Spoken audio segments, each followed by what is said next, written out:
good? Got the owl going? There you go. Yep. Oh, I'm All right, turning off my I camera. am going to call this meeting of the Mount Escutney School District Board to order at 6:30 on Monday, October the 7th, 2024. First off, are there any changes or additions to the agenda? Just you wanted an executive session, right? Yeah, Yes. yeah, I was gonna know, we are gonna do an executive session on contracts. Otherwise, this looks good to me. All right, all good? Excellent. Next, we are going to approve the minutes from September 9th, 2024. Has everybody had a chance to look at those?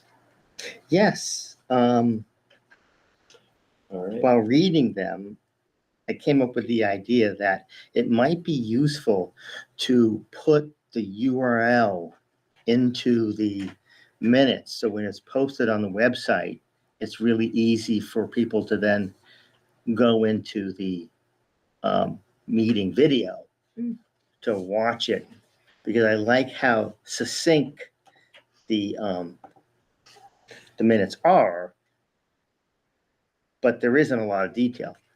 Rightfully so. It's not a transcript. It's minutes. But if someone wanted to get to more detail, then they would just have to click on that link and go to the video. Yeah, no, I think that's a great idea. So something we can communicate to Yep. our minute taker. She'll hear it. All right. Fantastic. Yeah, that's I'll what let her know. when I do action items and minutes at work, that's exactly what I do too. So Yep.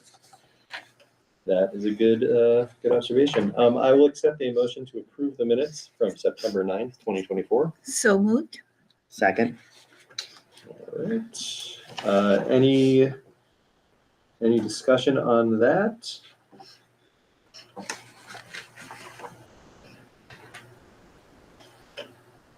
All right, hearing none, I will take a roll call vote, starting with Nancy. Aye. Bill. Aye. Megan. Aye. Amy. Aye. Elizabeth. Aye. And I am an aye as well, so the minutes are approved at 6:33 p.m. Excellent. All right. Next up, we have public comment, and again, I apologize, my computer has just decided to be bizarrely slow. Seems like it's waking up now.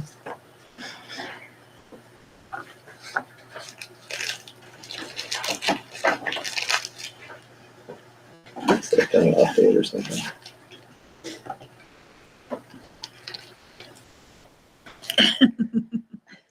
Okay. So we are moving on to public comment on non-agenda items and announcements for non-agenda items. So public comment is not legally required, but we believe it is crucial for us to hear from our community members about their concerns over issues.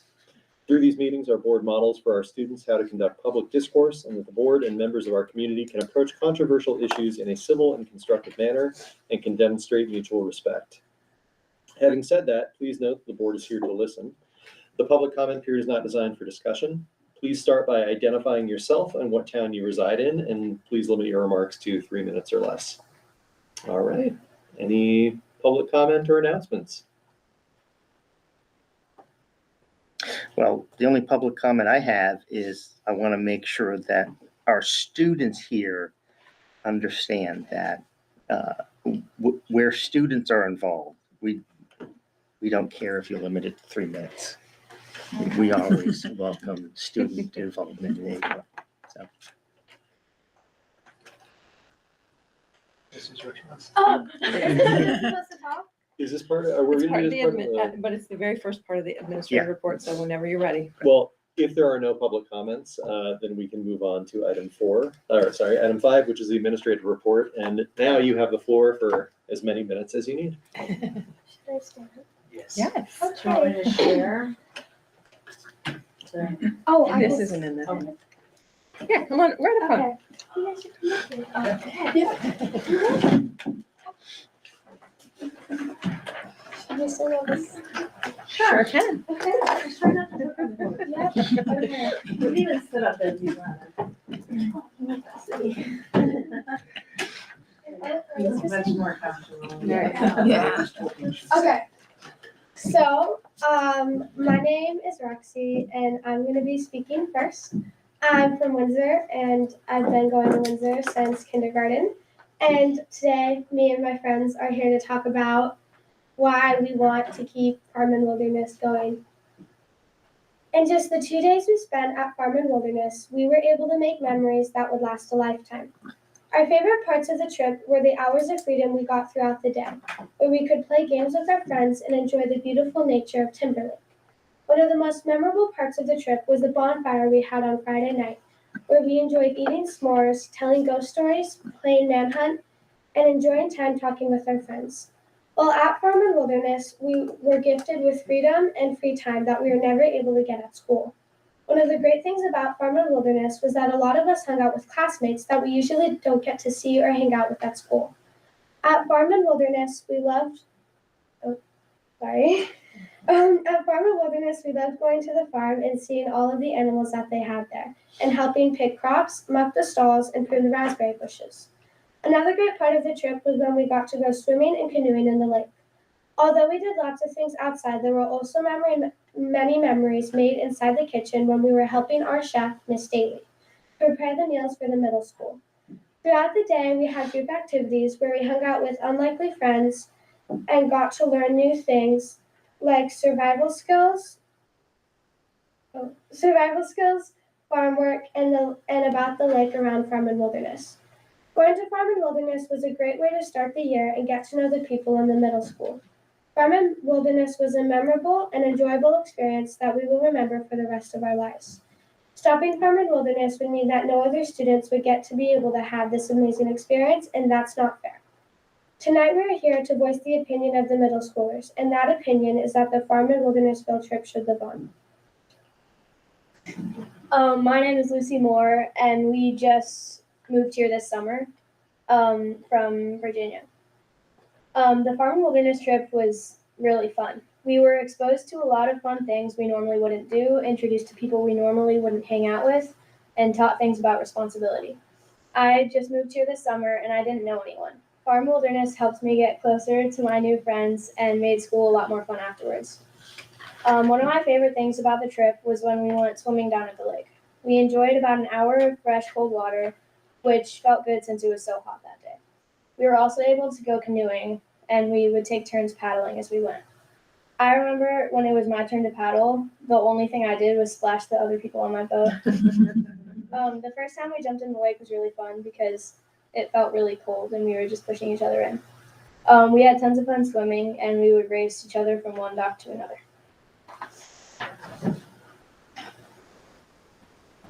I'm Sia, and I was from Albert Bridge last year at 6th grade, and then I moved to Windsor, and I met my new friends. And since it was the beginning of the school year, I didn't really know them a lot, but this trip has helped me. So one of my favorite activities is helping Miss Daly with the food in the kitchen. She's our eating teacher, but she was also our chef during the trip. So my friends Lucy, Emily, Roxy, and I were one of the couple kids who helped in the kitchen. I think that helping in the kitchen was fun, and it was one of my most favorite moments during the trip. One of the things we did was chuck corn, which was really fun because we were trying to make songs, and we couldn't really come up with anything, but we tried to make a beat. Another thing is, while I was spending time with my friends while making food, I got to see a much more funner side, including the song things, because I didn't really know that they did that. I learned about their funner side, and yeah, it was really nice getting to know this other side that I didn't know about them at first. And um, we also had a chance, like with other students, to practice working together in the kitchen, and we all worked together to clean up and make food. We were also able to talk to people and to be able to cooperate. At the meals, we got to talk to people that I don't normally sit with or talk with in school, but in the trip I did. Um, During the trip, I got to talk to um, people during meals and do stuff with them and learn more about them in just 2 days.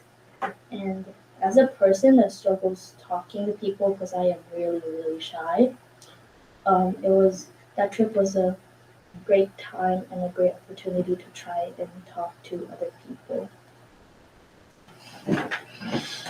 I'm Emery. The cabins were also really cool. It was an open space that gave the cabins some air and a lot of sunlight. We were cabin mates with people that we normally don't hang out with. Getting to know other people is always nice. On the trip, we had lots of free time doing whatever we wanted to. During our free time, we had a lot of time getting to know the people in our cabin. We played cards, learned different card games, and did different activities. We had small talk with people we don't know and got a chance to know more about each other. This trip was great because we got to connect and talk to a lot of different people. And because it's also it's easier to become friends with somebody when they're not in school learning about stuff.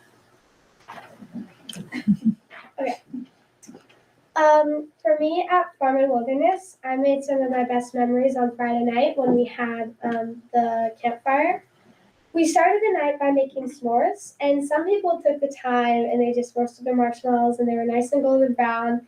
And some people just took their sticks and shoved them in the fire. And when they pulled them out, the marshmallows were all crunchy and black and burning, but they still tasted good. After it got dark, a group of us got together, and because of all the trees and the brush, we were able to play a really awesome game of manhunt.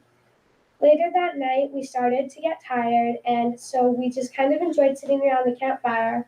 And I like telling ghost stories, and I told some weird ones about, carrot monsters and what the McDonald's chicken nuggets are really made out of. Spoiler alert, it's kids. While some people enjoyed running around and playing games, others enjoyed talking by the campfire with their friends, or they relaxed in their cabins. That night, I enjoyed playing games and talking with people I don't usually get to see. That night was full of many laughs and memories, no matter where you were, who you were with, and what you were doing. What the heck? Um, the main meeting place where we ate our food, talked as a group, and that's where we went to make our plans, was the Ken's Lodge. Ken's Lodge is a big open air wood building where we made our plans for the day. The lodge is just another place where some fun memories were made. In the lodge, people enjoyed playing cards, having pull-up contests, and dancing, laughing, and in general, just making memories. Another one of the main meeting up spots was the bell clearing.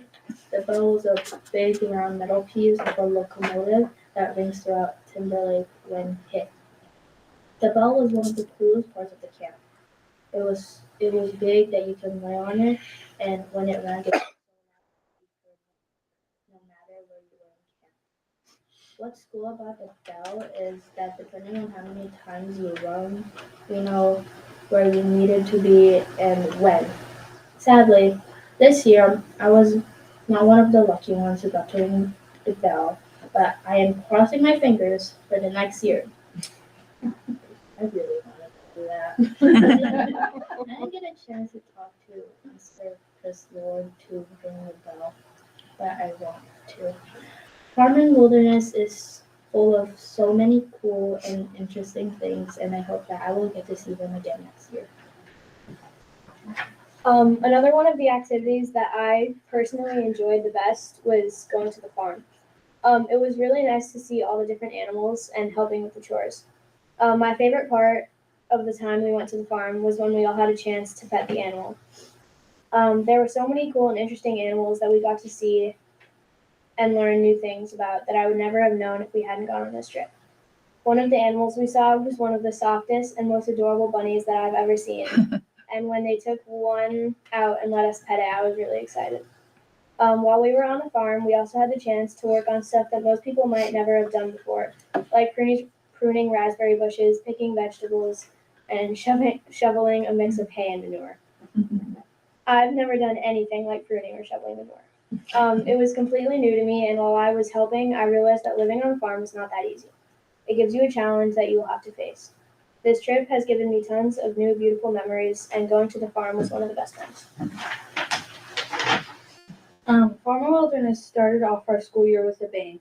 There are so many fun activities for us to do and so much for us to learn. And since we weren't allowed to have our phones, we had a lot of time talking and enjoying nature. On this trip, we had a chance to unwind, to stay away from schoolwork and just enjoy ourselves in the company of our friends. We learned a lot about making responsible decisions, cleaning up after ourselves, and helping others. This trip was very memorable, and we had a lot of fun and a lot of learning experiences.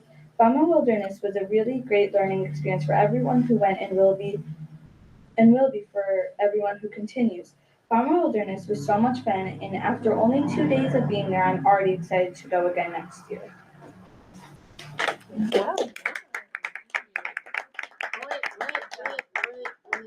Questions. Okay, We lost briefly, our screen. could you explain to us, just because we're just school board members, what is the farming wilderness Oh, you trip? guys don't know what it is? No. What? Oh. I mean, I know where it is. I know the farm. Yeah. I actually built fence there 50 years ago. But when does it take place? And- So I think it's the third week of September. We leave on Thursday, quite early in the morning. And this year we had like a U-Haul truck. So we put like our overnight bags in there and our sleeping bags. And we drive. It's like 45 an hour, I don't know. But so Farm and Wilderness, it's like this camp that's kind of in a valley. It's not close to anything. We're not allowed to have electronics. There's like really not electricity. Like none of the cabins had lights or anything like that. So we all had like our flashlights and our headlamps. And it's a summer camp, and it's got cabins and a farm, and kids go there in the summer and they can stay for anywhere from like 2 weeks to, the whole summer. And Mr. Lord went there a lot as a kid, and so we go for Thursday in the day, and then we stay Thursday, and then we leave on Friday, and we get back at like 2:35 when school ends. And so Farm and Wilderness is just a summer camp that we are lucky enough to be able to use for a school field trip. And it's got like a kitchen and cabins and kaibos, which are like weird bathrooms. Now, my perception of your presentation is that, and I could be wrong, there seems to be some sort of threat to the future of going there? Yes. Okay. And that's what motivated you to come talk to the school board? Mm-hmm. So could you explain the threat, what sort of motivated you to do this? Yeah. So I think what Mr. Lord told us is that some people think that it's more dangerous to go because like at night you can like trip and fall and like get hurt. But just one like point is like if parents think that it's dangerous, then they can just keep their kid home instead of making everyone else stay home. And like I think that some people just think it's too dangerous for kids to go if they are not always a teacher supervision on them.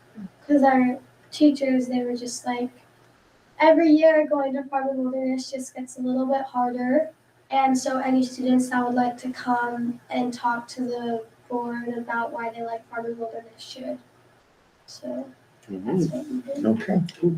I see Elizabeth, you have your hand up? Thank you.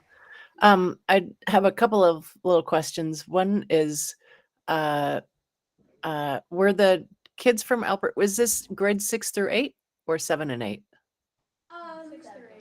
7th and Oh. 8th. So 6th grade does come and they get to stay during the day, but only 7th and 8th stay overnight. Okay. Were the kids from Albert Bridge included in the group that were able to come during the day? They were last. They were last year, not this year. Okay. Why? Logistics. Okay.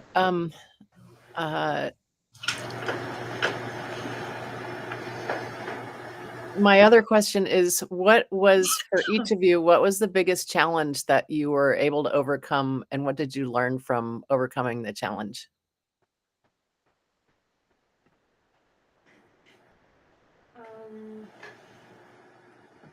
I think one of my challenges was since we moved, I have been trying to keep in touch with my friends because one of my friends actually lives in Uzbekistan, and so I'm not able to talk with her because of the time difference. And Fridays is usually the only day that I was able to talk to her, and so I wasn't able to keep in touch with her for another week, which was one challenge for me. Yeah, but I did make more friends. So I think for me it was a little hard to kind of like at the beginning you got there and it still felt a little bit like this is a school field trip. I have to be like this is still school. But you're there for a little bit and then you just see like the 8th graders who had already come and the way that the teachers are acting and you kind of just realize that everybody's kind of just relaxed and then you kind of relax. And so at the beginning I was a little bit like uptight and I was like, but like after a little bit you kind of just realize like this is a field trip and everyone's just like relaxed and this isn't school and you can just like let your guard down. Another challenging thing was like not really knowing the camp very well because like it would like I was scared that it was gonna be dark and I would have to go to the bathroom and I wouldn't know where anything was and I would like get lost. But after being there and like especially playing like Manhunt at night where like you really like explore in the dark, it was a lot easier to find it. But like, it was still kind of challenging. Well, with my cabin, there was like a bathroom right behind it. But like it was also hard to communicate with your friends like at night because like I didn't know if some of them were in the kitchen already. And so I kind of just went up there and hoped that they were there. One of the hard things that I struggle a lot with is talking to people and meeting new friends. Because as I said earlier, I like a lot of time meeting new people and talking to them. But during the trip, I got to make new friends and I overcome my fear of talking to people. And it was really nice. I was really proud of myself because I made new friends. They weren't even my friends, but I got closer to them.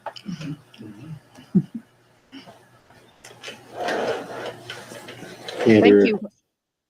I'd love to make sure that that the Albert Bridge kids have the option to go next year, because it sounds like a really wonderful experience. Thanks. Thank you. Thank you.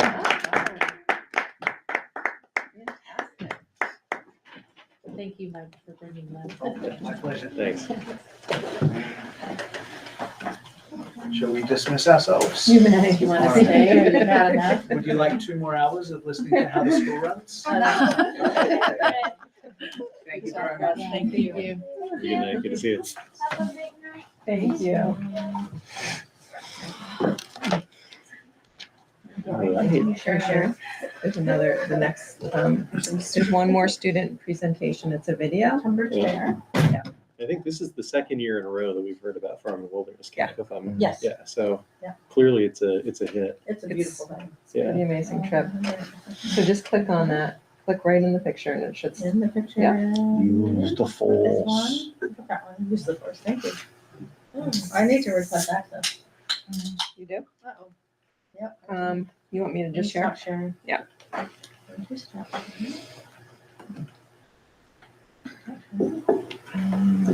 Okay.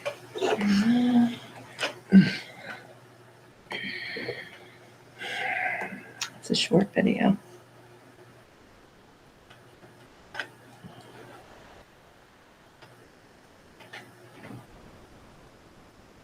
Okay.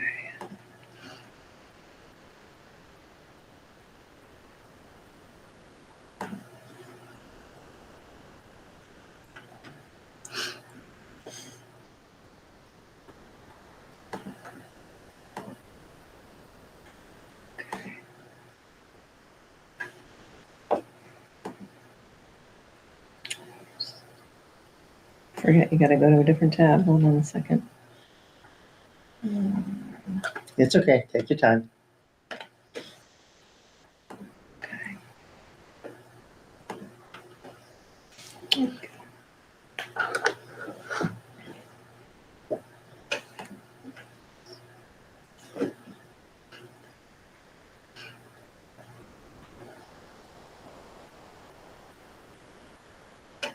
All right. Is this from your computer or your drive? I'm gonna drive. That's why it's That's slow. the issue. Hello, this is Adam from the A's class, and today I am going to be talking about the Tunbridge Fair. So, the scarecrow at the Tunbridge Fair. So, we first made the wood to make the body. We used nylons to hold the hay. We dressed her, we used a pumpkin for the head and put a face on it. We also put her in a chair. We put spiders on her and her fishing pole. When she was done, we gave her a name, and that name was Sheila. Our scarecrow, as you can see, we have lovely Sheila here with her little pond, fishing for spiders. And as you can see, she also has a blue ribbon on her hat. On the right, we have Jaylee, Rose, Thomas, and Drake in front of Sheila taking their picture. And in the middle, you can see Hunter and Alex peeking around the corner. This is something bigger than a bus. The Ferris wheel was bigger than a bus. There were also many barns that were bigger than a bus. You can see the barns in the photo below, along with the Ferris wheel. So if you can see the Ferris wheel, as you can see, that is definitely bigger than a bus. I would love to ride that. The Tunbridge Fair veggies. Our class made an aquarium. We put string on the vegetables. We put eyes on them. We paint the vegetables like fish. As you can see, we also took a picture of another class's artwork, which I find very impressive, especially the deer head. But if you can see on the other side is ours with the blue ribbon and the lovely fish. If you look closely, you could probably see my shark that looks like a dolphin. The merch plus Norse and Chinese dragon rings. Oh gosh. I like Norse. I like the Norse mythology. Thor, Odin, and Loki are quite interesting with their powers. The Norse ring looks very cool because it seems like it's a shield with runes. Dragon ring looks like it looks like it would have the power to summon dragons. The reason why I put the rings here is because my project is cool stuff at the Tunbridge Fair. As you can see, you have beautiful rings here that Drake took. That's beautiful. We didn't take them. Tunbridge Fair food. When I was at the fair, I got fried dough. They also had chicken tenders at another stand. They also had a bloomin' onion stand. There was also an ice cream and cotton candy. I even saw steak on a stick. You can call that just a meaty kebab, I guess. Older than 1950. I saw muskets, old cars, and old trucks. We also saw some different types of carriages. Some were on wheels and some were on skis. There was also a lot of stuff from the Civil War. That's pretty cool. Animals at the fair. We saw baby goats and sheep. The sheep looked cool. The goats looked sleepy. The sheep had a cool haircut. It looks like a happy sheepy. The goats were cute. They were cute. More animals at the fair. There were baby goats and sheep that I got to pet. We saw cows too. Horses. The horses were for pulling. There's me in that picture. I hate that picture of me so much. Cows.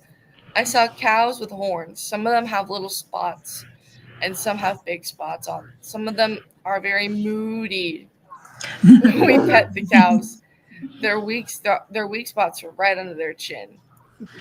And you can see Alex in one of the pictures. Oxen, they pull a lot of heavy weight. That they do. That's cool. Vermont USA words at the Tunbridge Fair. Vermont Beekeepers Association. I am Vermont Strong license plate in the American flag, and the U.S. ticket guy, which I love very much. Let's see what else. Plants. Students saw giant sunflowers. There's another picture of our class. Plants. They saw some pumpkins too. More plants. They also saw some fall flowers. As you can see, more pictures of our lovely class. Even more plants. They also saw some hot peppers. Workers at the fair and people we met along the way. We met some of the people who worked at the fair. When we looked at them, when we looked for them, why did I write me? We had to look for adults with green vests and had to take a few pictures with them. It was super fun. And thank you for tuning in. Goodbye. Pretty awesome, huh? Why did he choose 1950? Just like that was more than 100 years ago. Because nothing there is from the 1950s. Everything's way older than I like that. the scavenger That must hunt. seem really Sounds old great. to him. Yeah. Awesome. Yeah, Tunbridge Fair is so good. They had a great time. That's fantastic. All right, so I must have closed my screen. Here we go.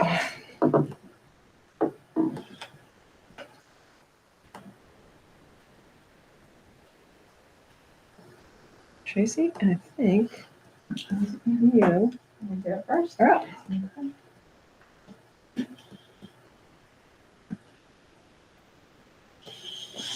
There we are.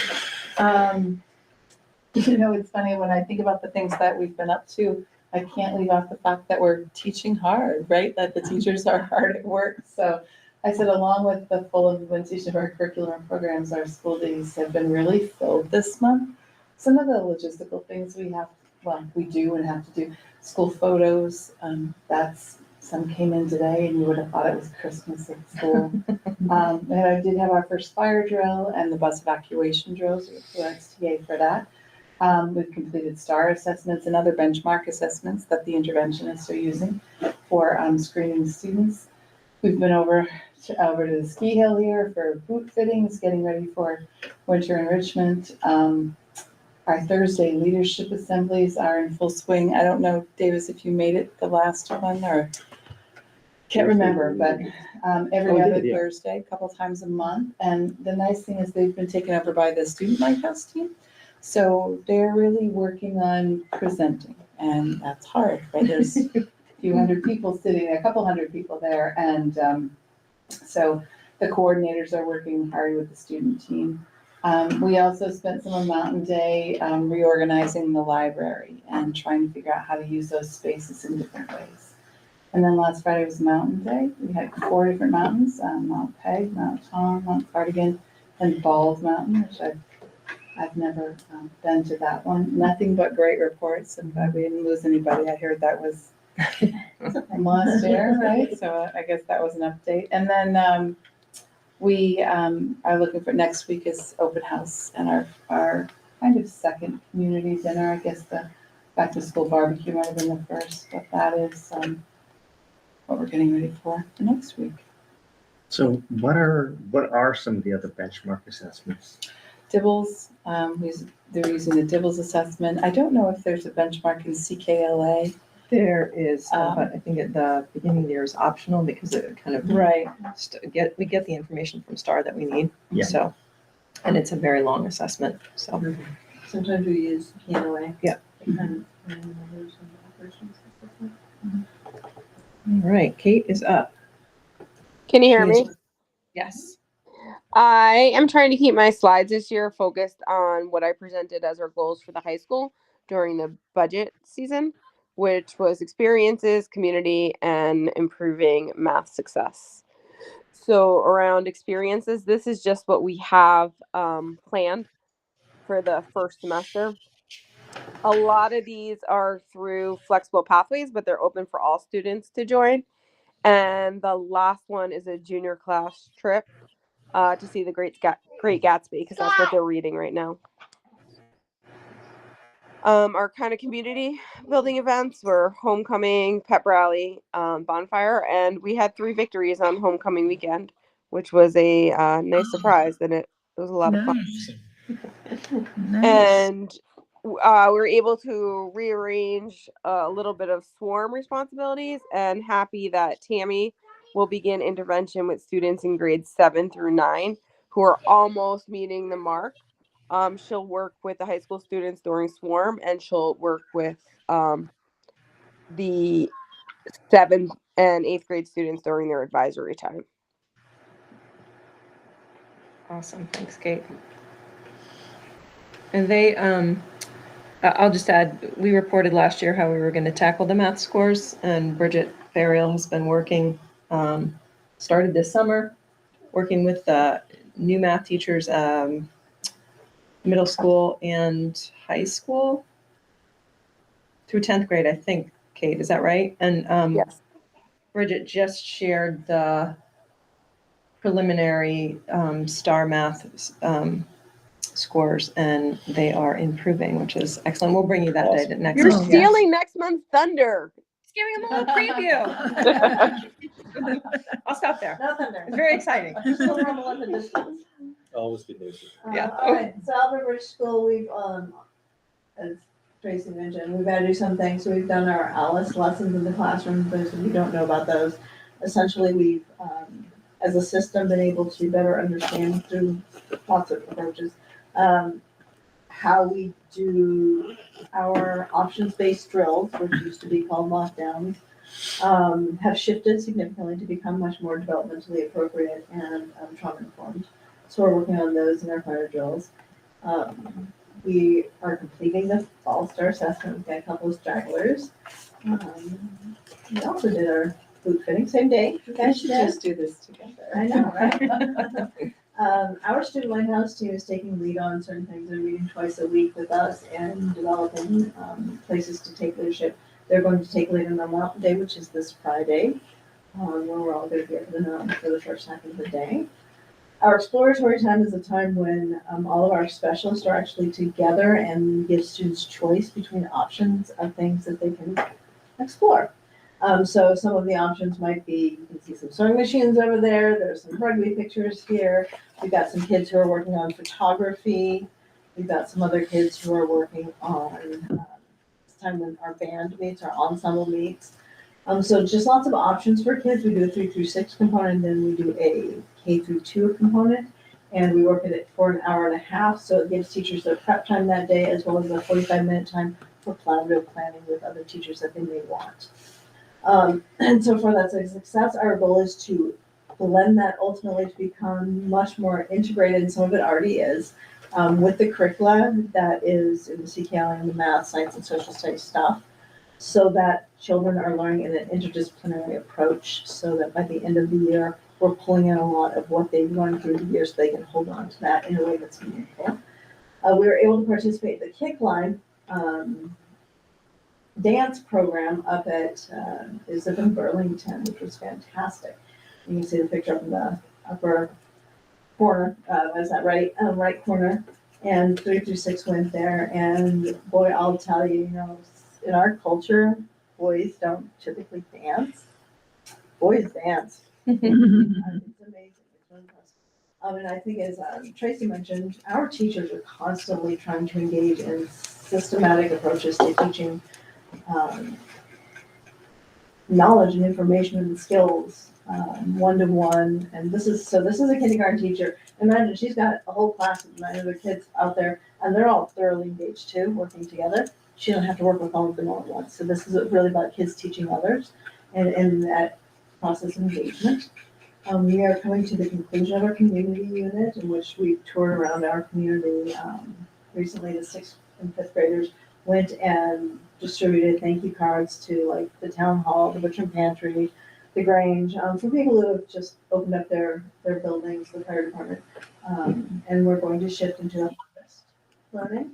And then our open house is actually this Thursday, and we're doing an open house, not a curriculum night, due to just some shifts in a couple of things. One is, making sure that dinner's not everybody standing in line for a half hour and then sitting down and then getting up and leaving.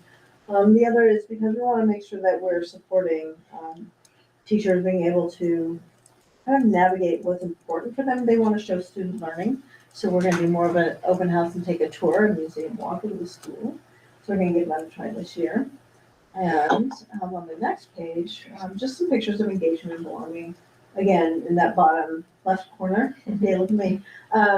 We have a teacher, just, if you look at that, like every kid's engaged. Like they're just glued to it. And I think when we think about how hard that is, I walked in the room, I usually walk in the room like, and feel like, what, somebody came in the room. But no, they're there, they're engaged in the moment. And then up top, you can see our kick line up in Burlington. And that guy in the red shirt happens to be the same guy who came and did our Circus Schmirkus last year. His name's Rob. And I'll get to that in just a moment. Down in the bottom right-hand corner, the kids are working, they also went to the Tunbridge Fair. They're working on designing different things. So you can see like a Ferris wheel being built there as a collaborative project. And then we are working on finding ways that we sort together. You can see one of our students right around the corner. You'll see those big wings that you can take a picture of too and join our collaboration. And if one more click, you will see engagement and belonging. We have this saying, once an Albert Bridge kid, always an Albert Bridge kid, once an Albert Bridge family, always an Albert Bridge family, once an Albert Bridge teacher, always an Albert Bridge teacher. Like they were so excited to see Rob up in Burlington, this huge group hug. So these opportunities are only available because we are supported incredibly by the community around us. So thank you for that. Do you want to take a question or do you want me to continue? Yeah, Elizabeth, you have a question? You have your hand up? Yeah, I do. Thank you. Jennifer, are you still doing any kind of place-based stuff? Every day. Yeah, so we still have all of our classrooms, outdoor classrooms are being used, both in terms of engaging in the place we live in. So for example, K-1-2 is doing so our community unit, which is responsive classroom for 6 weeks, is really about building community. So one of the things we do in our community unit is explore community. So place-based is going to the fire station and meeting those people, going to the butcher and pantry, going to our town hall and our Grange. So that's a part of place-based. It's not outside, it's place-based. And then the other component is like, so K-1-2 is doing their community unit, making sense of what community is. So they've read Roxaboxen. And in Roxaboxen, if you've ever read it, it's just building a community. And so the kids, if you go out into their outdoor play areas, right, their outdoor classrooms everyone has a path to the river, and you'll see the Roxaboxens being built. And I was out there with kindergartners the other day, and they were so excited to tell me about how they're making the platforms for the frogs that happen to be there. They're making all these places, the shallow places and deeper places for them to go. And it's just really thoughtful about creating like a sense of habitat and joy in their outdoor learning experience. So it's absolutely central to how we're functioning now. Sometimes we just go outside to read because going outside and reading is still good. So, I mean, it can be anywhere from just being outdoors and doing our traditional learning to learning through the outdoors and expanding that to learning with our community members around us. And our exploratory, for example, like our sewing unit, we've got 4 community members who are coming in to help us learn how to, and the children learn how to do some sewing. So it's all about blending and working kind of those people and the place together in making our learning more real for the kids. So pulling that stuff out of the book and bringing it to life. Thanks for the question. So you're, rather than having a half position dedicated to it, you are integrating it into the classroom. Is that right? Ideally, yes. Yep. That's what we're working on, not just classroom. Our specialists are pulling it out in their exploratory time as well. But yes, essentially we're asking teachers to take on that additional load right now with some help and support. And I think we've got a team of teachers that are ready to take on that challenge. And that they're certainly rising up to the occasion and exceeding it. Okay, thank you. Yeah. Excellent. All right, moving right along. I get to talk about how the community supports all of these wonderful, wonderful things with our budget. So this is the end of the fourth quarter summary. It is in the portal, the full document, if you want to look at it. But this is the summary. So the beginning fund balance for which was the end of FY23, beginning of FY24, $448,202.79. Your projected revenue was 13 and change, and your expenditures came in under that, which gives you a difference of $129,924.84. So that's in the black, right? Came in the black. Love it. Which is great. As you recall, last year we assigned your fund balance to the FY25 budget, that 434,000 figure. So when you take the beginning fund balance and you add the the difference of 129, and then you subtract the assigned fund balance, you come out with an unassigned fund balance of $137,756.26, which is good. Mm-hmm. So that's how you ended last year. This year, oops, that's a little off. This is just the first quarter. And Larry wanted me to make sure to tell you to please don't be alarmed. Revenues just have not completely come in. So we're in fine shape right now. So Absolutely. yeah. So those are the financials. And this is, there's some funky things, transitions on my slideshow that I didn't plan. So I wanted to take a minute just to talk about the anti-racism. It's a little bit of a policy review because all of you were there last month when at the SU board meeting when the students and some parents came to talk about an incident that had happened. I shared that night a lot of the work we're doing around the anti-racism policy and procedures, but I wanted to just share a few more things that we are doing in addition to what I shared at that meeting. And how they relate to the policy. So we have scheduled meetings with families most impacted to provide a welcome means of raising concerns, which I just put the correlating policy. Have they happened or are they happening? They have happened and they continue to happen. Okay. Yeah. So you want me to? Do you have a question right now, Elizabeth, or do you want to wait until Christine's done? I've got a question right now. Okay. How have you reached out to? How have you defined families that are most impacted, and how have you reached out to them? Originally, we reached out to families of students of color, and we emailed and called them. I believe.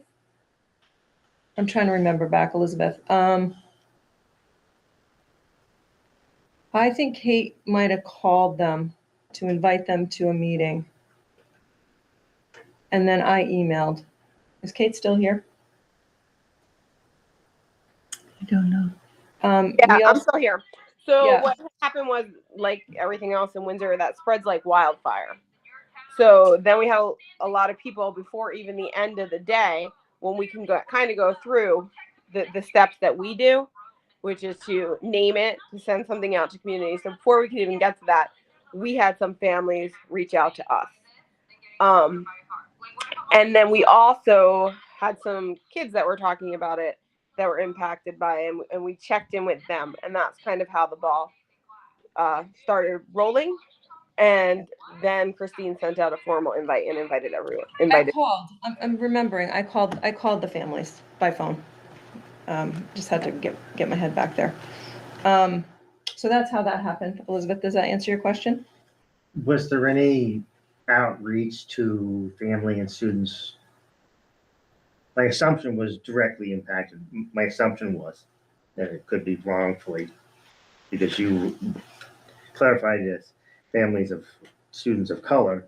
Mhm. I assumed that you meant students and families of students who were on the bus. Was there any? There were no students on the bus. No students of color on the bus when it happened. No. Sorry, Right. I'm not following you. Students on the bus. Oh, students on the bus. On the bus. Kate, we talked to some of the students that were on the bus that day. Did you talk to their families? Yep. So we sent out an email to the whole school, and I talked to, I think there's 34 kids on the bus. I went on the bus every day for a couple of days. We sent Tracy on the bus for a couple of days, and I've been checking in with the students on the bus one by one just to get their comfort levels. To be honest with you, a lot of them were unaware that it happened. And I even went back on the bus today just to give a reminder. Hey, if you're feeling uncomfortable about anything, if you have anything to report on the bus, these are the steps that you take. So it's kind of like an ongoing outreach. Mm-hmm. Yeah. We did have a whole school assembly, and Tracy and Kate led that. We plan to continue those throughout the year. It's not just a one and done, but it'll continue to do that. What was the nature of the assembly? What was the content? So the content of the assembly was different processes. Well, one, it began with, we're having these assemblies because we're having slurs on our bathroom walls and slurs on our buses and slurs in our hallways, and those are not okay. And here are different steps that we're taking to prevent. I went over the HHB process, and then Tracy took over and went over some education and some steps forward that we're taking in terms of smaller group instruction as grade levels, as forms, and outreach to students to join in, much like they did in middle school last year. So that was a week and a half ago, soon after the incident. Maybe last week. It was the Tuesday after our SU meeting, yes. Yeah. So we're doing some restorative community building conversations with students, which Tracy's been instrumental, and Kate just meeting with the students who are really harmed, and also the students who were engaged in the incident. And tomorrow, I believe, we are bringing those students together to have a restorative conversation for those that will participate. Elizabeth? And Mary Gannon's been involved a lot too. Yeah.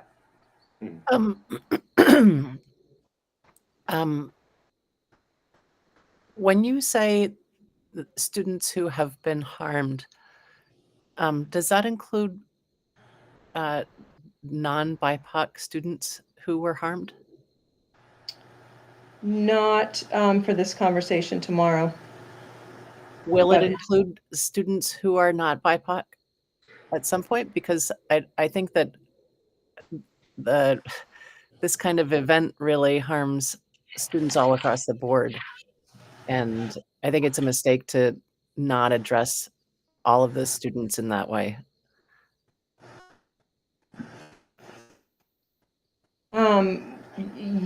Yes, I mean, we can work on that. I mean, I think the goal for tomorrow is to have an opportunity to provide some healing and some community building, and a chance for students to share how they felt. But I see your point, Elizabeth, in including all students. We're starting with the students most harmed in this situation tomorrow, but we can certainly work on all students. Amy? Thank you. And just to kind of reiterate what Elizabeth was saying, that if there are slurs being said in the hallways and slurs being written in our bathroom stalls, and the kind of behavior that was on the bus that would lead students to approach the supervisory union board. I believe that it's the entire community, as in all of our towns that send kids to our school. I believe we've all been harmed. And that's all. Elizabeth? Thank you. I just want to add that if there were 0 students of color in the school, it's still damaging to the students in the school. They're not. It's not going to get better without addressing it with all of the students and addressing the harm done to all of the students. So we address the education piece to the whole school, and we're starting here. We're kind of all in agreement. Mary, Christine, myself, Tracy, that it's best to start in small pockets. And then we're working on a whole school kind of unifying activity. And we actually have a planning meeting for that with some students tomorrow too. And that is not just students of color or students in a protected class. When is that? When is the all school? No, not the planning, but the event. It's tentatively planned for Friday when we have our half day, but I don't know if you know, there's like sickness going around our entire building. So this is like our 3rd attempt at this planning meeting, but there's always someone out for either mono or strep or pneumonia or COVID. Oh, wow. But we're going on with the meeting tomorrow. I talked to one person who will be there and she said, carry on the meeting without me. Let's get going. Do you happen to have any input from the Vasarn on this? But Vermont Students Anti-Racism Network? I wish Tracy was here. I know that there's a couple things that she kind of took the lead on. I know she out to some different agencies, but I don't know for sure if that was one of them. Okay, thanks. I think my only question along these lines, and I appreciate the question, it's a good conversation. On the subject of restorative justice, because I know that's one of the tools that we kind of have in our toolbox to approach, when issues like this arise. Is the student body at large aware that that is something that they can seek out if somebody were to come from the student body, regardless of who they were? Is there a system in place that they could use to approach, administration, Tracy, you, anybody to initiate that kind of a process? I know there's the ticketing system has come up, but I don't know if that was one of the recourses. Yeah, and I know it's early days. I mean, our hope is that we're going to train up a group of students to be able to lead some restorative practices within our school. That started in middle school last year. Tracy's working on getting that started in high school this year. So at this time, I would say if anybody wanted to talk about a situation and creating some restorative practice, they would likely go to Kate or reach out to Tracy. I mean, she's getting to know the students. And I think some would probably feel more comfortable than others, but I don't think there's another route to get to that yet. Okay. It's a goal for sure. Christine, sorry to butt in, but the Student Anti-Racism or the Vasarn, Vermont Student Anti-Racism Network, is a really good resource for that because it's peer-to-peer. Yeah, I know Tracy's been in touch with them. Last year, I think she mentioned them again this year. She's also, it's on her list. Vermont Student Anti-Racism. We have a whole checklist of things that we're working through. Excellent. So it is on there. Annalise just posted in the chat. I'll just read it for anybody who's listening, that Tracy's working with the Greater Falls Restorative Practices Services to grow this throughout the SU. So thanks for citing that, Annalise. Yep, that's who I believe she worked with last year as well. It would we can share our working document with the board via email. We kind of have like a working document with Tracy, myself, Tim, and Christine on it, I believe. And it's kind of like next steps, next steps, next steps. What we don't want this to be is a one-off, one and done. Something happened, we're reactive to it. We want to keep the education going through all year long. Absolutely. Yep. Which is professional development for staff's ongoing. And Tracy had a day in August with staff, or a half a day. She's got a full day in January, so she's working on planning that, which is exciting. I know she's also reached out and is working on, if people are interested, creating a safe space, a racial affinity space for our BIPOC students. I don't know if they've taken her up on that, but she is offering that. We are in the midst of updating some handbooks and creating an anti-slur policy that is in the hands of our legal counsel right now. So they're not done with it yet. Elizabeth? Sorry to, but are students going to be involved in the creating the anti-slur policy and updating the handbooks? Yes, And they are. Who will be responsible for policing that? And what happens when the language gets shifted to euphemisms? Who will be responsible for policing what? The creating of the handbook? The student group that does that, or? No, who will be responsible for creating or for policing slurs? And what will happen when when students create euphemisms instead of official slurs? Well, that's why it's in the lawyer's hands, and she specifically told us not to put a list of slurs because they would do the exact thing you're talking about right now. So the language is being very carefully crafted, so it would be able to take into account when students using one word in lieu of another, if that makes sense. Yep. I urge you to get students involved in creating the policy, because I think it would be really healthy for them. Kate, I think I heard you note that there are students involved in that. Did I hear that correctly? Yes, there are. Okay. Just like the dress code and everything, we bring them. Okay. Good. Yep. Yeah, thanks for confirming that, Emily. Okay. Thank you for your great questions and your support. It's been a difficult situation to work through. But I feel it felt very reactive, and this feels more proactive. So.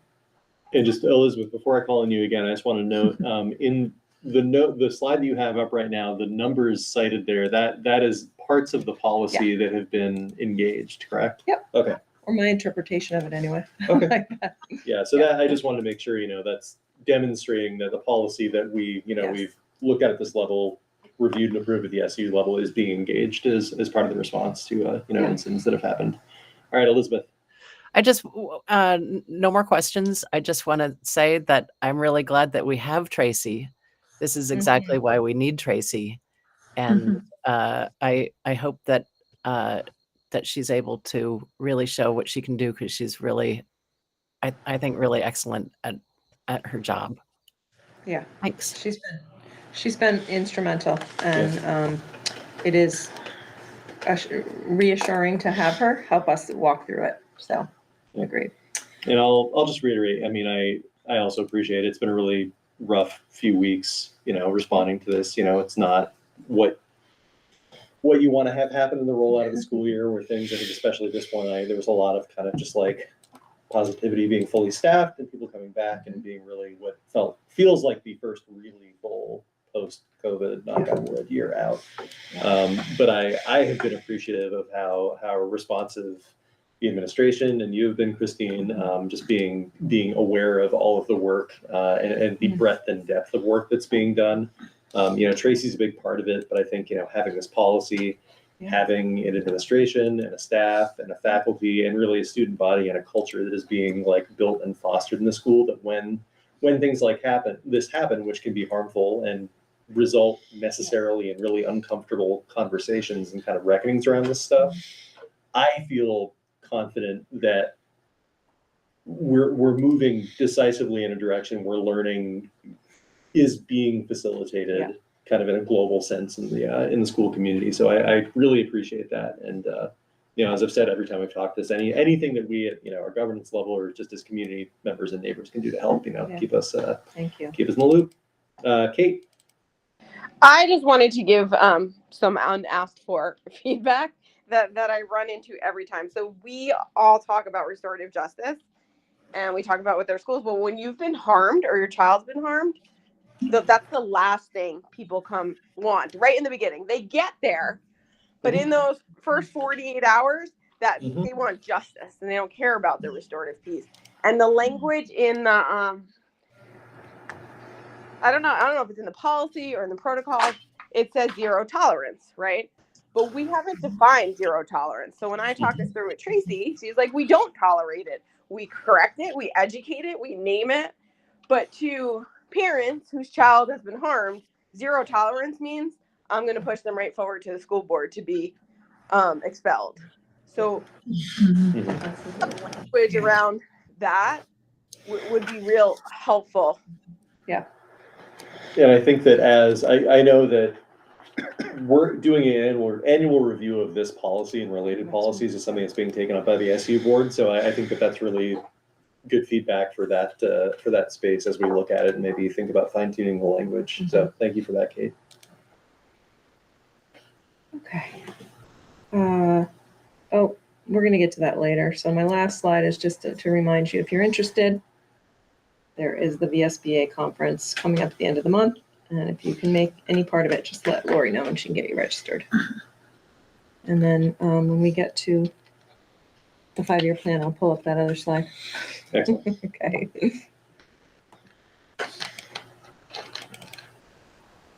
And that concludes our report. And it looks like Elizabeth had one last question here. Are any of these steps being taken in the middle school as well?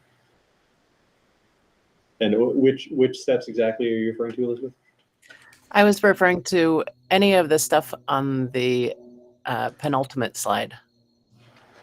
So last year, the middle school actually took the lead on this because it was those bathrooms that they were having trouble with. So they're actually in a way, well, a lot of those kids came up to freshman year. They're actually in a way have the systems in place, and are slightly ahead of us in the high school. Okay, thanks. All right. You said that was the end of the administrative report? That's the end of the administrative report. All right. Thank you, Christine, and thanks to our lead learners for taking part in that as well. It's great to see all the stuff that the students are doing and hear a little bit of perspective too on things that are a little less fun to talk about, but I'm glad that we can debrief a little bit, even as it's still going on. Okay, so we are on to items for discussion. So number A, the first A, is school board member, high school credit community service with Kim Gogan. Kate, do you still have your hand raised for something, or is that I think she just forgot to put it down. Okay. I didn't forget it down, but since this is up for discussion, can I put out there that I know in the past we had talked about a junior or senior taking on this role. I think we settled on like a junior, but I have a freshman who's interested in learning more information, and I'm kind of just looking for Grace to go ahead with that. I mean, open the floor to folks. I have no issue with that. If there's a freshman who wants to be involved or just wants more information, I'd be happy to entertain that. I think at this point in the game, we need to be open to anything. Yeah. Yep. Absolutely. Any other thoughts on that from the board? I think we should try. Go ahead with it. If they're interested, we should foster that. Absolutely. No, thanks for bringing that up, Kate. Yeah, sounds good. I know Kim couldn't join us tonight unless she's on the call now, but I think she had told me she wasn't going to be able to. But I will I believe I forwarded you the email that she sent, and if that didn't make it into the packet, I'll just make sure. Christine, were you on that as well? Yeah, I think so. Okay, I can forward that again to you and just make sure it makes it in after the meeting. But essentially, I reached out to Kim after our last meeting because as part of our conversation about getting some student, Windsor Windsor High School students on the board is whether they could get any kind of credit, like community service credit or educational credit. And Kim gave me a very comprehensive response. It turns out that both of those things are not only possible, but also fairly easy to do. And she has, I think, done both of them. So that's great news. I don't really see much in the way of barriers to moving forward and really actively reaching out to students about the opportunity for being on the board. So we can offer the volunteer hours. That would just be a matter of, let's pull a little bit of the detail from this. It would, let's see. Yeah, there's a form for a school board member to sign at the end of the year. So they would just log whatever hours they did in meetings. Then at the end of the school year, we would confirm that they had actually contributed those hours and they could get the community service credit.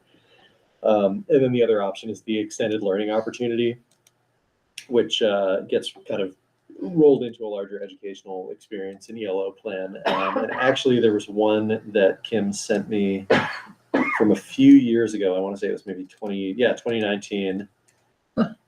Yeah, student engaged in learning more about education, particularly educational leadership, students considering a career as a teacher. So essentially some self-guided learning. If a student wanted to have a larger project, they could also have being a student board representative as part of that.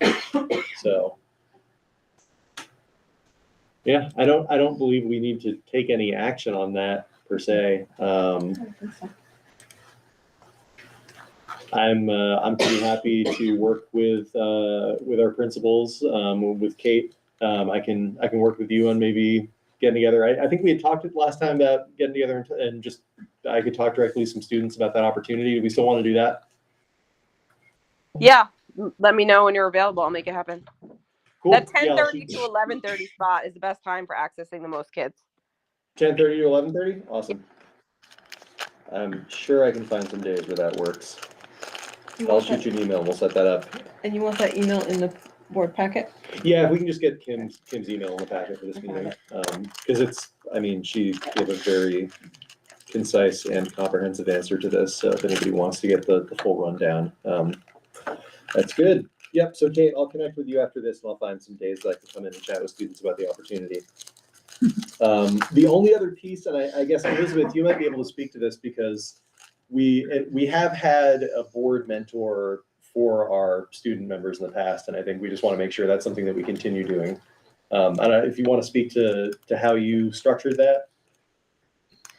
I mentored Hudson, and I just made sure that it was that all of the meetings were contextualized, so that he wasn't just attending a meeting; he really understood what it meant to the district and what the history of what we were discussing was. And I think it really helped him to dig in further. As we can see, he's dug far in, so that he could understand like what a policy process is, why it matters to students, and why student input is crucial. Like Awesome. every step of the way. Fantastic. Yeah. So it sounds like you did kind of a briefing and a bit of a debriefing on the meetings. Yeah, I met with him once a week, actually. Okay. It's good to know. I think that would be a good model to continue. So weekly meetings. Did you have like a standard amount of time that you met for or anything like that? We met on Zoom for an hour. Okay. Awesome. So yeah, I think that's just one thing that, when I communicate to students, when we have a student come on the board, I think that when we get to that point, maybe we can have a conversation about who would like to be the student mentor on our board.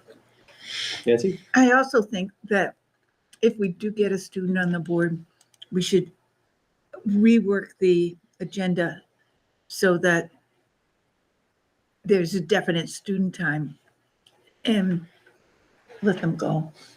Because I think it's just too long and it's a lot that they may not be interested in, but they should know what we do, but it also should be relevant to them. because we want to keep them. Yeah. And if they're thinking it's going to be 2.5 hours, and they don't really know what's going on, I just want to keep them if we can. Mhm.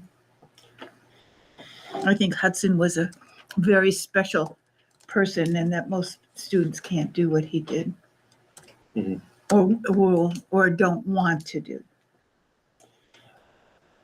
I hear what you're saying, and I understand maybe prioritizing the meetings and looking at it. I do want to say, though, being a student board member, I mean, it is, especially if we're offering volunteer hours or they're getting some kind of credit, I'd push back a little bit and say that part of that responsibility is attending, and whether it's necessarily interesting or immediately relevant or not, I think that's why you would do that brief and that debrief on it so that there's some context given.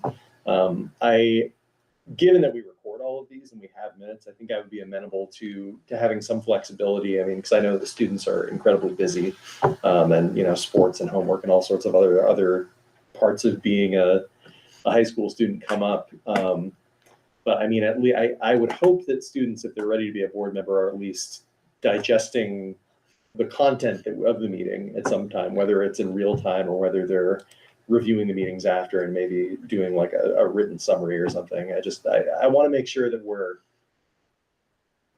I totally agree with you. And I was hesitant to even bring it up, but if we continually have a problem finding anyone, I'd like to just arrange something so that we could have a student for most of the meeting, but I don't know. There's a lot of time that is not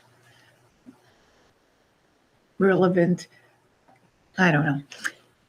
No, I think you know what I get what you're saying, yeah, and I think my thought on it is let's kind of keep the horse in front of the cart on it. Now that we have some information about how students can get volunteer hours or credit. I'm going to do some outreach with Kate and kind of more directly engage students and have a little bit more structured outreach about this, because the reality is we really haven't yet. It's been out there, but at the moment, beyond, I think, essentially principals having times in your busy day to say, hey, students, school board opportunity, or students watching these meetings, which I don't think happens very often, which I can't blame them for. There hasn't been any sort of like real outreach. So I can't really put it on the student experience of the meetings as to why we haven't had that much interest. Once we get a student who's involved, or maybe some students that are involved, I think that to incorporate what you're saying, I think that we can have that flexibility, but I think we need to work on getting the students in first before we sort of predefine those, what that looks like. I'm fine with that. Cool. All right. Awesome. Any other thoughts on that, or are we feeling good about the direction we're going? Any direction is a good direction. Awesome. Yeah, forward is usually good. All right. So I have some actions on that. I'll reach out to Kate.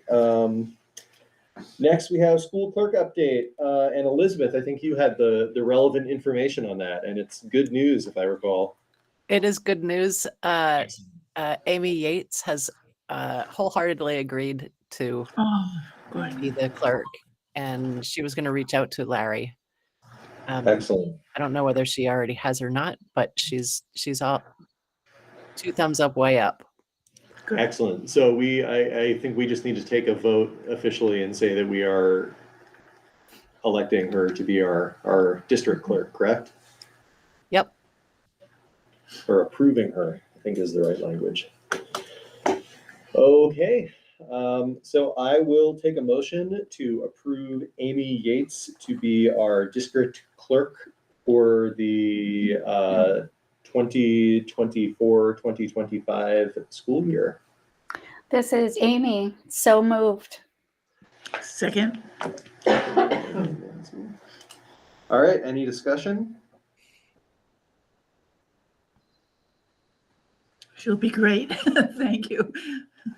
Thank you. And just as a reminder, Amy Yates is the West Windsor town clerk, correct? Yes. Yes.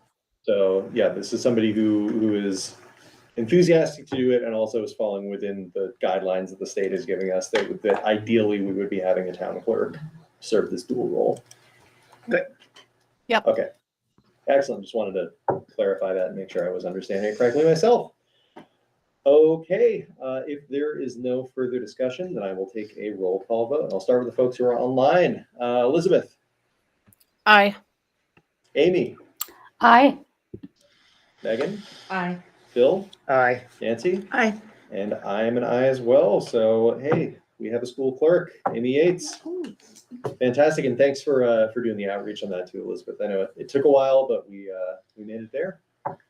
So, and this is something that we'll just need to reapprove year over year, correct? Usually during organization when we're not figuring it out. Yeah. Awesome. All right, and that was at 7:50. Cool. All right, next, we're gonna briefly continue our conversation about community outreach sessions and staff engagement. I know we had a really good chat about that at our last meeting, and I just wanted to, we were missing Elizabeth last time, so I want to make sure we had the full group in here before we found a path forward on it. To summarize, and feel free to jump in and correct me if I'm misremembering this, but I think we were pretty aligned around the events that we had, the topics that we had put out, so student performance, budget priorities, and then the school culture broadly supporting students' learning and well-being. It's all, from our retreat. I think, Bill, you had mentioned possibly engaging folks on early childhood education again as well, which I know we've done in the past. It's always relevant, so I'd be happy to add that to the list too.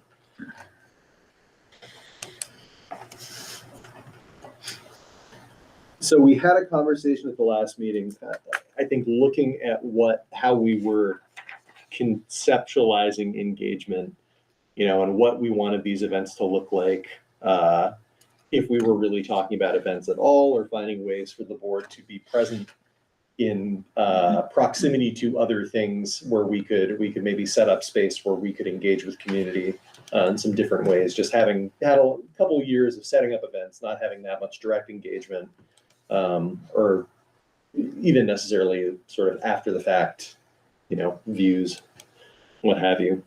So where I recall we left off last time is that we were thinking of finding some school events for the rest of the school year, designating, 2 or 3 board members. I think up to 3 we're not at a quorum, and not that it would matter on this that much, but designating 2 or 3 board members to be around at those events, work with the administration, and just set up space, basically a table, put it out in some newsletters and say, hey, the board is going to be at, half an hour before the sports game or in proximity to this theater or music event or what other kind of student event, and say, we would like to hear your thoughts on this topic. We'll have some things that we're prepared to speak to that we've been working on at the board level, but just have a little bit more focused, targeted engagement, without necessarily creating more standalone events that people are adding to their calendars. It seemed generally like folks were pretty happy with that as a plan. I get it all? That's where we landed. I was unaware of having stuff prepared and stuff. I thought we were just going to be available. I think primarily it's the way that I think of it is that it's really like to listen, to say, hey, it's budget season. Budget priority, I think, is a really good example for that, saying it's budget season. We would like to hear just from the community more directly what your budget priorities are. As far as having something prepared, I think it's just being able to have kind of some general information about like what the budget cycle looks like, what the process is, just so we can kind of keep folks, up on that information, but not having like, sitting people down and being like, all right, here's a slideshow, like in the lobby of the theater or anything like that. Maybe some light handouts, that kind of thing. But yeah, and Elizabeth, since you were the one person who was not here last time, I just want to get your input if you have any on that, or if you're feeling pretty good about that as a direction. I feel good about that as a direction, and I'm realizing that I should change my vote on the minutes to abstain and not in favor. Sorry about that. Sorry. But no, I think it all sounds very productive and good and focused. Excellent. So I think because that's largely scheduling, I don't think we really need to spend any more meeting time on it. We have our topics. So again, student performance, budget priorities, school culture, and everything written after that, and then early childhood ed. So I'm just going to bump budget priorities to the top of the list because we are going into budget season.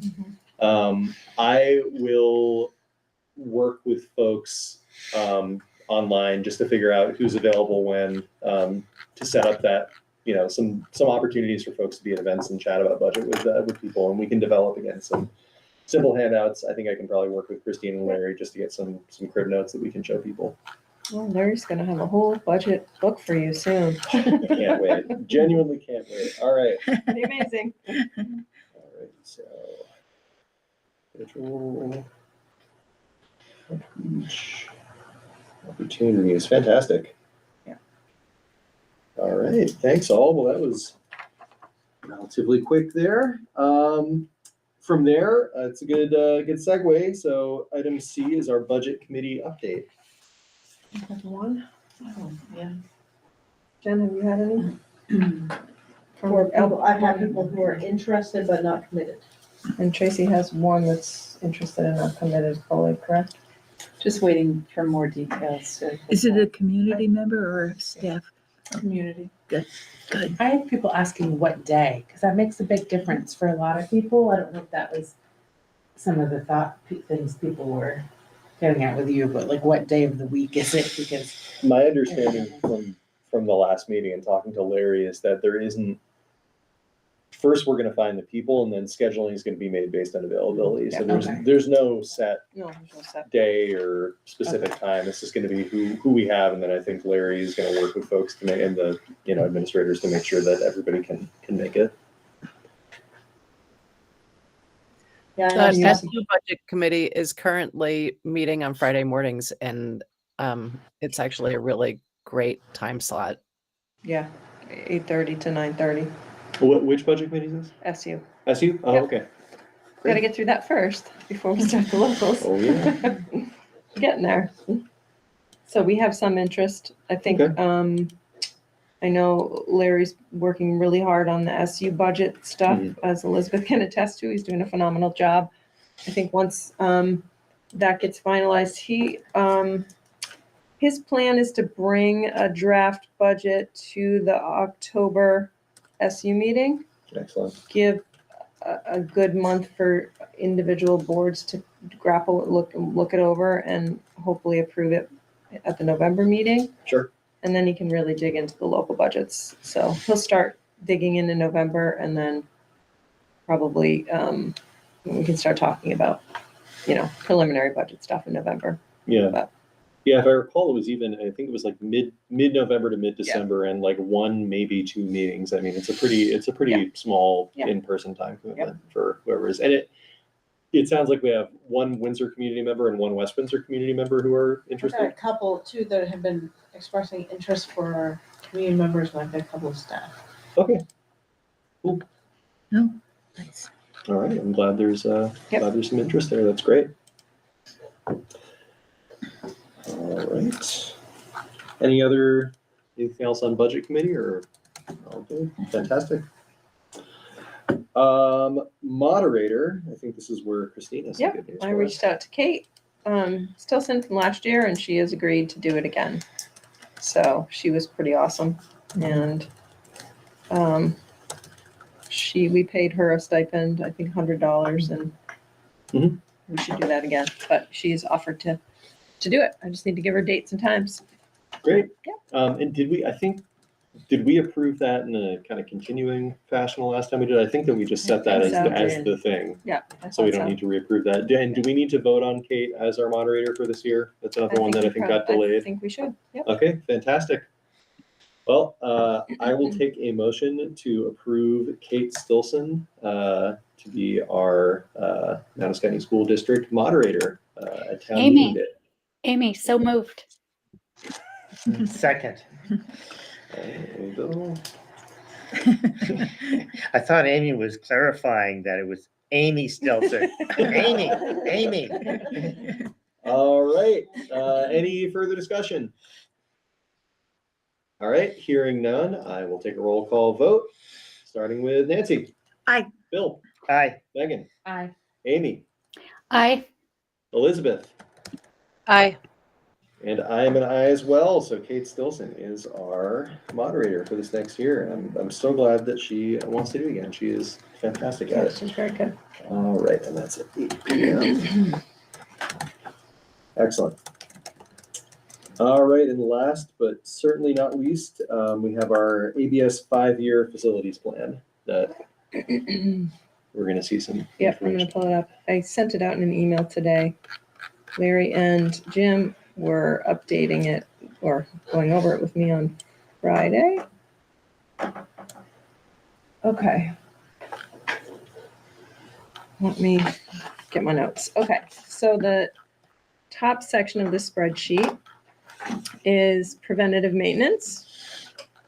And so as you can see, the green is necessary. So it's ongoing and happens regularly. That's preventative maintenance. And that's most of the things on the preventative maintenance. What about the blue there? The blue is needed but can be deferred. Okay. So you can see, it's hard to see, I'm sorry. The bathrooms, partitions, upgrades, that's I think specific to ABS. If you scroll over ABSN. Is that the ones that go all the way down? They That's go, the one. they go most of the way. If you go all of the way, then you're gonna have to have an engineer come in and you're gonna probably have to sprinkle your buildings, which I don't think is a bad idea, but is costly. You make it so kids can't Climb under or over. Right. That's the goal. So they can't climb over or under. So that's something that we're actually, Jim said we're holding on because we're waiting for PCB testing to be done before we really get into anything like that. We were scheduled for this past summer, but that's been delayed. And I think that's due to the state running out of money to cover the mitigation of PVCs. So that's, so the blue is needed but can be deferred. There's another item on that list, which is the plumbing, which was scheduled for 25-26, and that's also, we're waiting for the PVC testing. Is that Windsor or That ABS? is ABS. Oh, Plumbing good. Okay, upgrades. thanks. Part of We're the bathroom also trying to upgrades. create Yeah. a shower so we can be a shelter. Yeah. Oh, Yeah. good. So the rest of the upgrades are just preventative maintenance, carpets, doors, electricals, Roofing. roofing. Well, that let me get to the next section, which is the capital projects. Before we Okay. move on too much, Elizabeth, do you have a question for that top bit? I do. Jennifer, you were just talking about adding a shower, and I wondered whether there was some kind of grant that we could get to cover that, if it's going to create the possibility of Albert Bridge becoming a shelter. It's a great question, Elizabeth. I don't know. If you have ideas, send them my way. I will look into it for you. Thank you. Excellent. And a quick question, Mike, does the shower have to be in building? Might, if we get a grant, might we be able to create an outside building that would have a bathroom facility, shower? Because I know any sort of inside space is limited. Yeah. And that might be able to be funded by the community through a grant versus the school district. Yeah, That's an idea. Okay, so I'm gonna scroll down to the next section, which is the capital projects. And again, the green are done. And yellow is pending PBC testing. So you can see here that some things, these are the things that have been done already. In 24-25, there aren't any capital projects scheduled. In 25-26, we've got the Albert Bridge School roof at $180,000. I don't know when he budgeted that, but I would anticipate that might go up every year. Materials. Why is it So- yellow? Because it's pending, that's this the code, that's pending the PVC testing, so. Okay. Hoping to get that done before we do any major renovations. It doesn't make sense to do them prior. And then, the white is in the works in plans, but hasn't been done yet. So the theater remodel, the Windsor roof, the south roof, which Jim's been repairing. I believe that's one he's been repairing. That's in 25, 26. In 26, 27 is the other Windsor roof, the west roof, and elementary playground asphalt. And then in the following year, it's time to redo the track. Yep. Which is beautiful. I was there for the football game, and it's just such a nice track. So we want to keep it up and running. So that's the 5-year. It's the Mount Escutney School District 5-year plan. ABS and Windsor. Will you go up to the, those? Yeah. Because I don't see, yes, to see what it says at the end of the bottom 3, it starts with necessary. Okay. Yep. Necessary but can be deferred to total. Okay. And that's just the total. I just didn't know what. That's Larry's key. Yeah. Amy?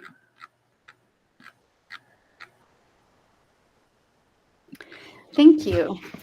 I was at an event over the summer in the theater, and it is very apparent that some of the seats are literally falling apart. Yep. And even before we were the Mount Escutney School District, back when it was the Windsor School District and the West Windsor School District, etc., there had been plans, and there was even capital, part of our capital reserve that we voted on to replace a lot of the seating in our theater auditorium. And that has never happened. And when we have an event that involves that our community is invited to, and they come in and they start to sit in a seat and they notice that it's broken, and they look next to where they want to sit and that seat is also broken, that again, it's a reflection on our school. And just wondering if that could be part of the theater renovations. Thank you. I have a question for Amy. Yeah, Amy, I see broken seats in the front. Do you see it in other places also? I would have to go back in, but just, I believe, yes, I did. Okay. I'll put it on my list to check in. And just a lot of the seats have been there since, well, most of them, if not all of them, it's the same seat since the building, since it was created. And they are starting to fall apart and have been for a few years. And that was, when do you think that happened, Amy? The vote to replace those with capital reserve money? The first time, I believe that was even before any work that we did with Act 46. Okay. Wow. Wow. Okay, I'll put it on my list to Thank check in. Yep. Oh, do you see Annalise's? No, the seats were over 30 years old. Yeah, they're approaching 30 years old, certainly. I think that theater was from 1997. But yeah, they're getting up there. We could at least take them out. We could at least take the broken ones out. Many of them have been removed, but I do know, I mean, Amy's not wrong. I've been to events there, and they need an overhaul for sure. I think they're expensive. No, they are. Yeah. I think that Just that's gonna one say of, I think that it's one of the many things, Yeah. if I remember correctly, it's one of the many things that we ended up having to pull back on this past budget cycle because of the situation that we've been facing. Yeah, we did have something in there, didn't we? Well, There- there was a theater There was a proper substantial and amount the of buildings roof, and and, grounds, yeah.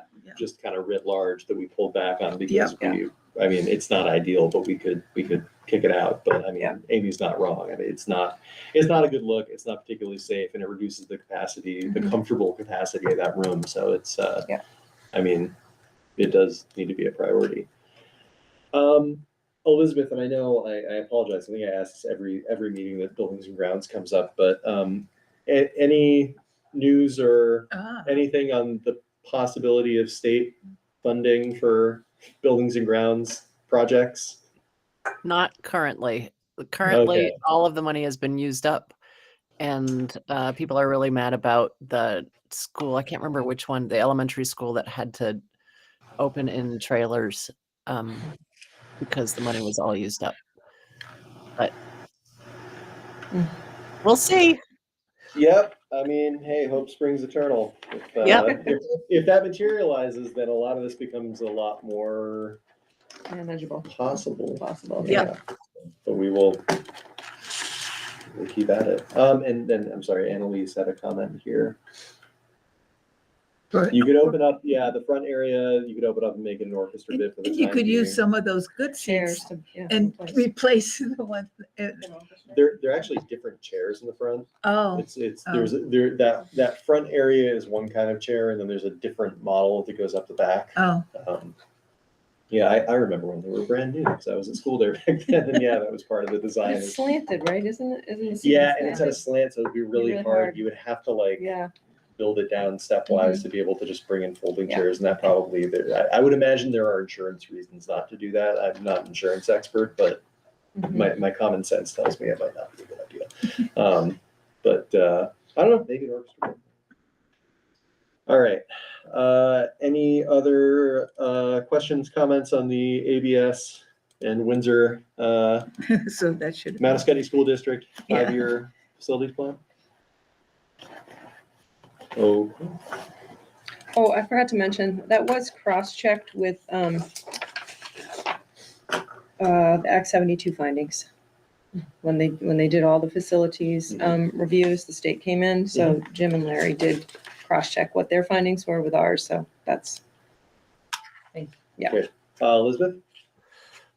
Thanks. Sorry. I just received a message saying that theater restoration grants are pretty easy to come by.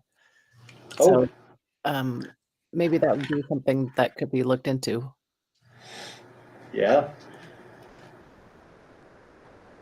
Who looks into that? well, I will say that the grant manager, which our part-time grant manager, Angie. Yeah, I need some power. Sorry. No. It is There's nothing totally at max capacity. She's also our Title IX coordinator, and she is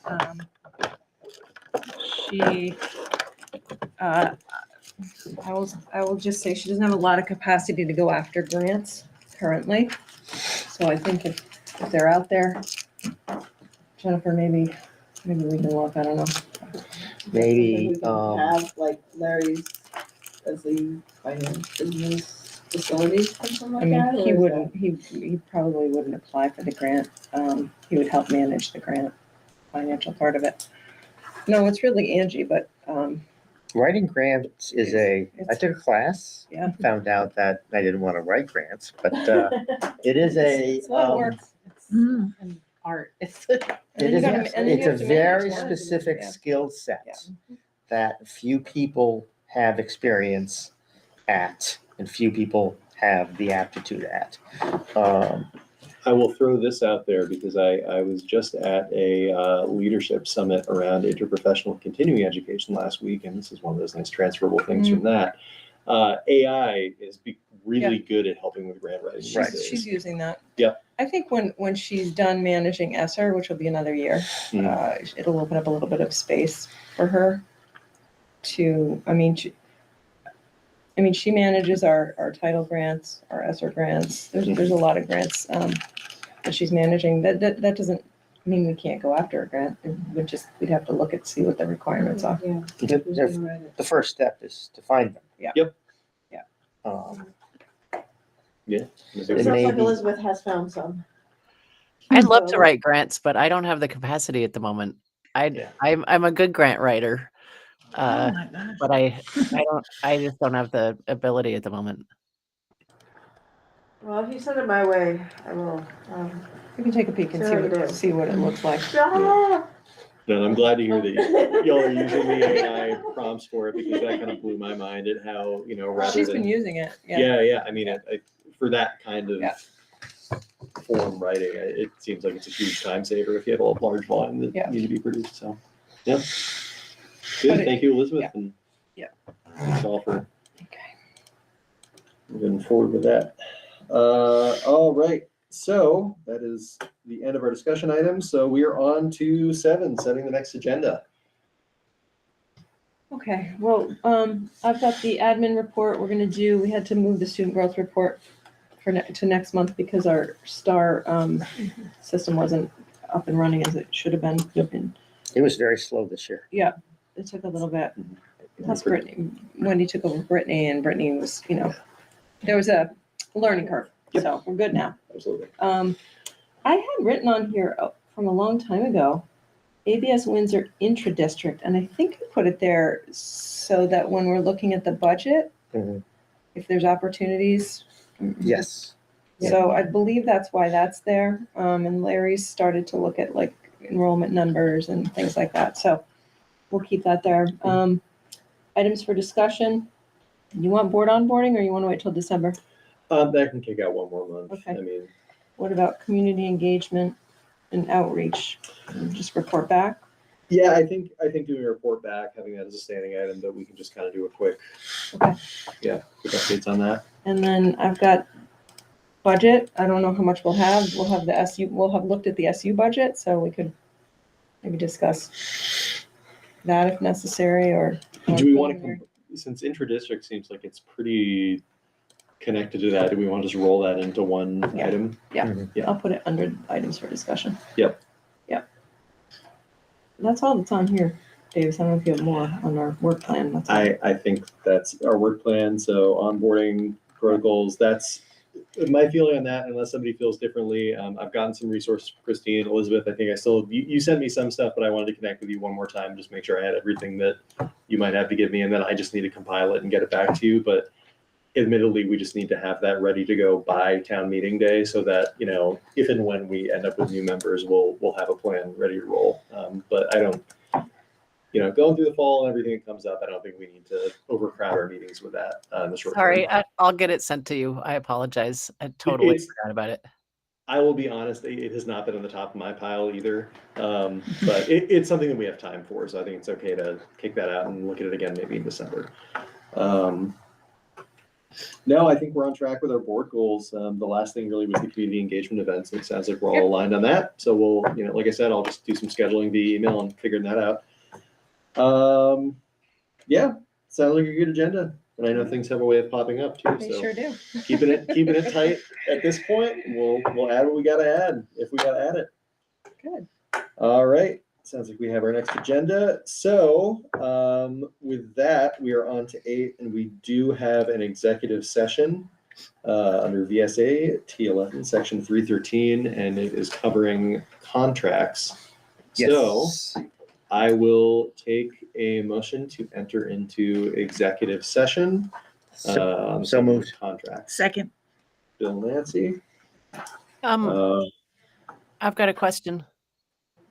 Yep. Would it be possible to add on personnel matter?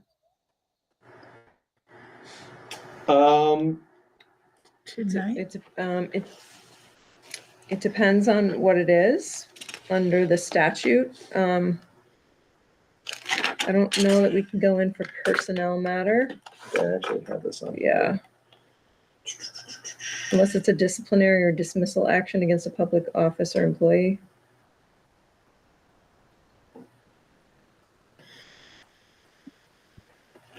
What do you got, Davis? So I have the statute, a little quick guide right here. Contracts, labor relation agreements with employees, arbitration or mediation, grievances other than tax grievances, pending or probable civil litigation or prosecution. The public body may be a party. Confidential attorney-client communications if made to provide legal services to the body. Yeah, personnel, I think, I don't know if that does I mean, fall. we used to always go in under that rationale, and then when I was at the training, I think last year or 2 years ago, it was not really supposed to be going into executive session for I mean, personnel I think issues. we can go with that. Is this something? Unless it's disciplinary. Disciplinary or dismissal action against a public officer or employee.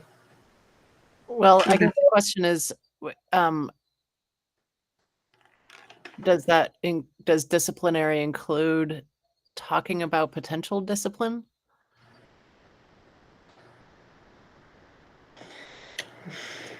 I think the issue that we're dealing with here is that I'm not particularly comfortable with going into executive session if administration has not been notified of this issue.